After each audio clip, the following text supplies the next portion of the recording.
Hey everybody, this is Mr. Donahue. I just want to check in with you guys and give you maybe some exercises to do, some different drills and stretching while we're all kind of trying to stay inside and stay away from each other. So I was going to put together some different videos for you guys to do some stuff to help you train at home and make your tongue pseudo a little bit better. Keep yourself moving while you're stuck at home trying to stay inside. So today I'm going to do some different stretches. These are my favorite stretches to help get ready for karate training and kind of hit all those major muscle groups that we use when we do our tongue pseudo practice.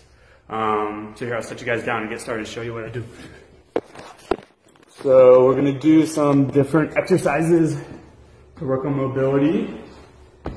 My favorite one to start with are just lunges, so like a kneeling lunge stretch. So you're going to keep your back leg down like this. Make sure you keep your front knee bent and have your knee go straight forward over your toes. We'll put our hands on our hips like this. Curl your tailbone forward and just lean forward into that front knee. That way you can really feel a stretch here, okay, in the front of your back thigh. And you want to hold these for about 30 seconds each side.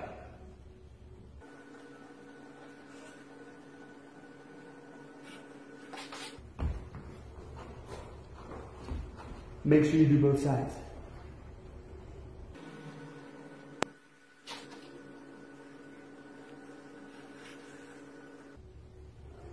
Okay, so next we're going to hit the other side of our leg and work on our hamstrings.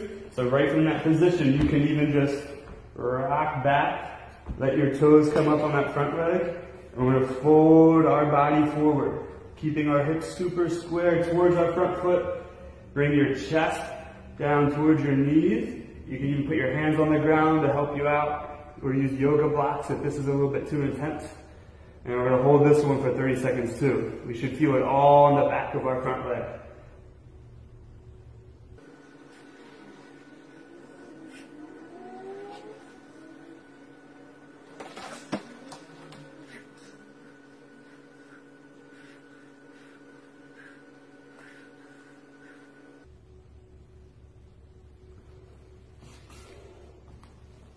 Alright, so the next one we're going to do a revolve straddle. So we're going to focus more on our back and our core, opening up that so that we can get lots of twisting and rotation in our upper body. That's good for punching. So we're going to start off in a straddle like this with your legs straight, toes going forward. And you put your hands right under your face. I'm going to post my one hand, doesn't matter which one, I'll start with my right. Right here. And keeping my hips square towards the floor, I twist to open my upper body and get my back involved. And see if you can get your hand all the way up towards the ceiling. And you can hold that for about 5 seconds. Bring your hand back down and switch the other side. 1, 2, 3, 4, 5. And then we're going to do that about 10 times each side, but you can go as many as you want, maybe up to 20.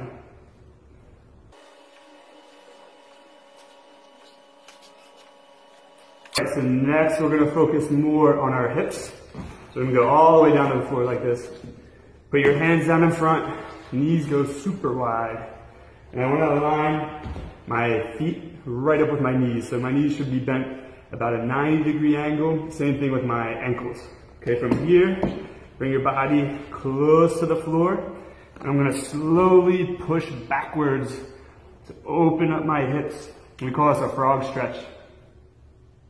Keep your tailbone tucked under towards the floor, squeeze your belly, and then slowly push your body back with your hands. It's pretty intense, so go slow. Hold it for about 30 seconds. Alright, next, so now we're going to hit the other sides of our hips on the outside. I'm going to start off by putting my hands down on the floor, kind of like I'm in a push-up position. Then take one leg. You're going to slide your knee all the way up, right in between your hands. Let your other knee come down.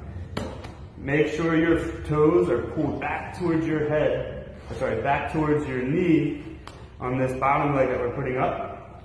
And then I'm going to let my hips sink down towards the mat while keeping my chest and my hips square towards the front. This one's pretty intense. This is your pigeon stretch.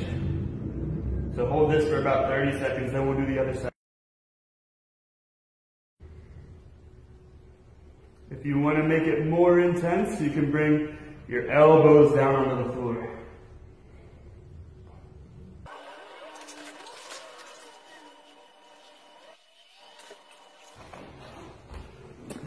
All right, so those are some of my favorite stretches for Tang Soo Do. Make sure you guys are doing this stuff at home. I know you're sitting a whole lot, kind of staying inside, maybe you're getting bored. Train when you're at home and try this stuff out. Let me know how you like it. Thanks, bye-bye.